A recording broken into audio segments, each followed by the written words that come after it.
Tout l'enjeu maintenant, c'est vraiment d'atterrir. C'est-à-dire, on a le mandat global, on a ce consensus international qui a été trouvé, et maintenant, il faut que ça s'incarne très précisément dans des projets d'investissement urbains, pour une raison très très simple. Il y a 4 milliards d'urbains aujourd'hui, il y en aura 7 lorsque nous devons atteindre la neutralité carbone au mi-temps du 21e siècle. 70% des émissions proviennent des villes, 70% de la consommation énergétique, donc c'est dans les villes que le combat pour le climat et contre les inégalités va se jouer. Donc bien sûr, tout l'enjeu maintenant, c'est, je dirais, d'originer, comme disent les banquiers, beaucoup plus de projets, que ces projets ensuite orientent les politiques publiques, les politiques urbaines, locales, et puis qu'on fasse les branchements avec le financement. Parce que les financements sont abondants, ils ne sont pas encore suffisamment accessible et suffisamment incarné dans des investissements publics et dans de la mobilisation du secteur privé. Donc voilà, tout ça est en cours. Merci au FNDV évidemment pour depuis 10 ans tout le travail accompli qui s'accélère, qui se renforce. Merci, j'étais à Quito pour Habitat 3, Climate Change, CGLU, C40. Enfin, il y a beaucoup d'acteurs très engagés derrière cette transformation des villes et nous à l'AFD on veut bien sûr dialoguer, les accompagner, les appuyer.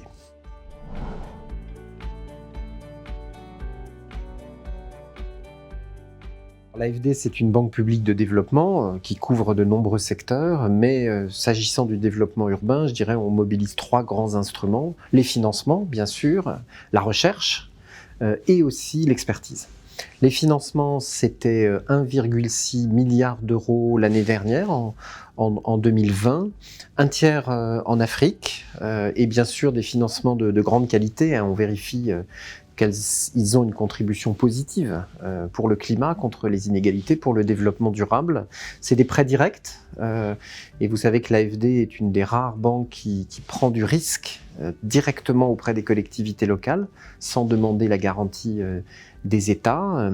C'est de l'intermédiation, on peut passer par les banques, par public ou privé, via des lignes de crédit, et puis on est en train de développer des instruments de garantie aussi pour faciliter l'accès au financement.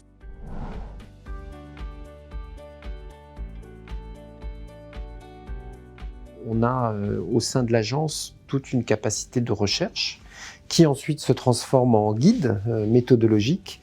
Donc on en a fait un sur le climat et les villes, on en a un en préparation sur les villes et la biodiversité, qui permettent ensuite, fondés sur la recherche, la vérité, d'orienter le travail des opérationnels et de leurs clients sur le terrain. Et puis la troisième chose, c'est l'expertise, très important. Vous savez peut-être que Expertise France, qui est l'agence française de mobilisation de ses capacités d'assistance technique, va rejoindre le groupe AFD. Ce sera la 2e filiale du groupe AFD, et donc ça va nous donner aussi la possibilité de mettre dans nos produits financiers ce type d'appui de l'humain finalement, et de le faire bien sûr en mobilisant les compétences d'abord des acteurs français.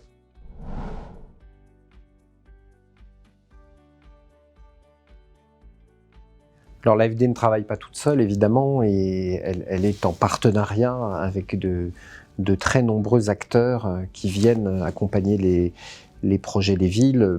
La moitié des projets financés par l'AFD le sont avec un autre partenaire. On est très proche de l'Union européenne qui met à disposition des ressources en subvention qui sont extrêmement précieuses. Cyclia en Afrique, Cyclasia en Asie, avec la Banque asiatique de développement, la LAIF, cette facilité qui se tourne aussi vers les villes en Amérique latine. Ça, c'est sur la préparation de projets en particulier. Et puis après, il faut passer à l'échelle. Et là, évidemment, les cofinancements dans lesquels nous entrons avec d'autres banques publiques de développement sont absolument essentiels. On a organisé au mois de novembre 2020 un grand sommet qui s'appelle Finance en commun et on a lancé un mouvement en rassemblant les 450 banques publiques de développement dans le monde. Ça fait 2300 milliards de dollars d'investissement chaque année, c'est 10% de l'investissement global qui est public et dont une partie significative s'exprime, s'incarne dans des projets urbains. Et si on est capable de faire travailler plus efficacement, de façon plus coordonnée, ces banques publiques, évidemment, qui sont très à l'écoute des projets des autorités politiques dans chacun des pays, des autorités nationales, mais aussi des autorités locales, on va aider encore une fois à rapprocher les projets, à les rendre bancables, comme on dit, et l'offre de financement.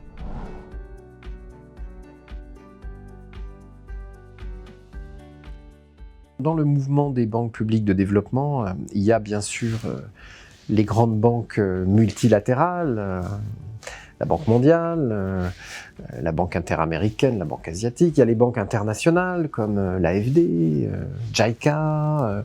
Et donc, bien sûr, c'est très important que toutes ces institutions prêtent attention aux enjeux des villes et arrivent à les financer à la mesure de leurs ambitions, mais n'oublions pas qu'il y a aussi des banques locales, et notamment dans les grands États fédérés, je pense au Brésil, je pense à d'autres, il y a aussi des banques subnational, à un niveau, au niveau des États. Et donc c'est très important d'aller les chercher, parce que ce sont des acteurs très significatifs, qui ont parfois de gros volumes d'investissement. Et donc il faut leur parler, les accompagner, renforcer leurs capacités financières, leurs capacités humaines. Et puis, bien sûr, ce que font les banques locales de développement public, ça nous inspire aussi. J'étais très admiratif, très frappé de ce que la BDMG, vous savez, cette banque publique de l'État de Minas Gerais au Brésil, porte à la fois comme vision stratégique, comme ambition opérationnelle. C'est eux qui ont organisé un événement de haut niveau sur le rôle des banques subnationales dans le financement durable, et on va, je pense, les embarquer dans cette belle coalition en Amérique latine de toutes les banques, avec cet accent particulier sur ce type d'institutions financières.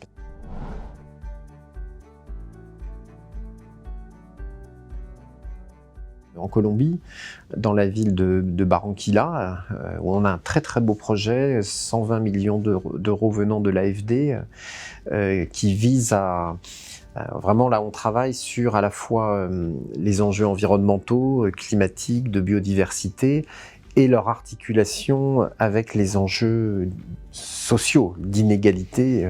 Vous savez que c'est un immense sujet en Amérique latine. Et donc là, on a avec la municipalité un très beau projet en financement direct. C'est un exemple. L'autre exemple que j'aime bien, c'est ce que nous faisons au Maroc. Je crois que le FMDV est très engagé aussi en Afrique du Nord. Là, on passe, c'est du financement intermédiaire cette fois, on passe par le fonds d'équipement communal, le FEC. On y a amené récemment 200 millions d'euros. Charge à lui ensuite d'accompagner, d'appuyer les collectivités marocaines, avec là aussi une attention ODD très forte, c'est-à-dire non pas seulement d'améliorer la performance environnementale des villes, mais de faire en sorte qu'elles soient réconciliées avec la performance sociale. Donc on est vraiment sur ce nexus-là, qui est très ODD, partant du climat évidemment, et atteignant maintenant les sujets très sociaux, qui sont des sujets de développement classiques. Donc là, il y a ce beau chemin-là, et c'est d'abord dans les villes et entre banques publiques de développement que ces réconciliations s'opèrent.